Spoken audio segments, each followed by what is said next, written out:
కేటీఆర్ గారి కేసు విచారణకు వచ్చిన సందర్భంగా ప్రిలిమినరీ ఎంక్వైరీ జరగకుండానే ఏసీబీ వాళ్ళు ఎఫ్ఐఆర్ బుక్ చేయడం దాని విషయంపైనే మెయిన్గా ప్రధానంగా ఆర్గ్యుమెంట్స్ కొనసాగడం జరిగింది. ఆ విషయాన్ని కన్సిడర్ చేసుకుంటూనే కేటీఆర్ గారికి అరెస్ట్ చేయకుండా కేవలం ఇన్వెస్టిగేషన్ మాత్రమే కొనసాగించాలని 30వ తారీఖు వరకు అరెస్ట్ని స్టే విధించడం జరిగింది. అంటే మెయిన్ ఈ లలిత కుమారి కావచ్చు, చరణ్ సింగ్ కావచ్చు, ఈ రెండు జడ్జ్మెంట్స్ని బేస్ చేసుకొని ఈరోజు తీర్పు వచ్చింది అనుకోవచ్చా?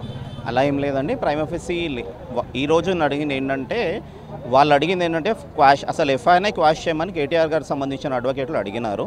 కానీ జడ్జి గారు ఏమన్నారంటే ఫర్దర్ ఇన్వెస్టిగేషన్ నడవనియండి, కొనసాగుతూనే ఉంటుంది. కాకపోతే 30 తారీఖు వరకు కేటీఆర్ గారిని అరెస్ట్ చేయొద్దు అని మాత్రం ఊరట లభించింది. ఫర్దర్గా ఈ కేసుని ఏజీ గారు ఏజీ తరఫున ప్రభుత్వం తరఫు నుంచి కౌంటర్ వేస్తానని వాళ్ళు అన్నారు. కాబట్టి 30 తారీఖు వరకు నాట్ టు అరెస్ట్ కేటీఆర్ అని చెప్పిన తర్వాత అక్యూజ్ని ఇదే మ్యాటర్ని మళ్ళీ 27 తారీఖు పోస్ట్ చేయమని చెప్పినారు.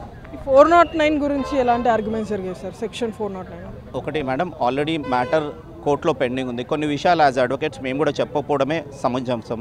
కాబట్టి యాజ్ ఆఫ్ టుడే ఇప్పటి వరకు మాత్రం 30 తారీఖు వరకు అక్యూజ్ని అరెస్ట్ చేయొద్దు, కేటీఆర్ గారిని అరెస్ట్ చేయొద్దని ఒకటి మాత్రం రిలీఫ్ ఉంది. తర్వాత ఫర్దర్గా గవర్నమెంట్ కౌంటర్ వేస్తుంది. అండ్ ఇదే మ్యాటర్ మళ్ళీ రెగ్యులర్ రోస్టర్కి 27 తారీఖు పోస్ట్ అయ్యింది మేడం. అంటే ఇన్వెస్టిగేషన్కి సహకరించమని చెప్పి ఇన్వెస్టిగేషన్ ఇదే మ్యాటర్ కాదు, ఏదైనా మ్యాటర్లో ఒకసారి ఎఫ్ఐఆర్ బుక్ అయినా మీ పైన మా పైన ఎవరిపైన ఇన్వెస్టిగేషన్ సహకరించాల్సిందే. కేటీఆర్ గారు కూడా సహకరిస్తారని మేము అనుకుంటున్నాం. ఏ అక్యూజ్డ్ అయినా సహకరిస్తారు. అండ్ ఇంకోటి, ఇప్పుడు కేవలం ఒకే డేలో ఎఫ్ఐఆర్ ఫిర్యాదు అయినటువంటి వెంటనే ఎఫ్ఐఆర్ నమోదైనటువంటి గ్రౌండ్ మీద ఈరోజు ఇది వచ్చింది అనుకోవచ్చు. ఫర్దర్ క్లారిటీస్ కోర్టులో కేసు ఉంది మేడం. ఫర్దర్ క్లారిటీస్ నెక్స్ట్ డేట్లో తెలుసు.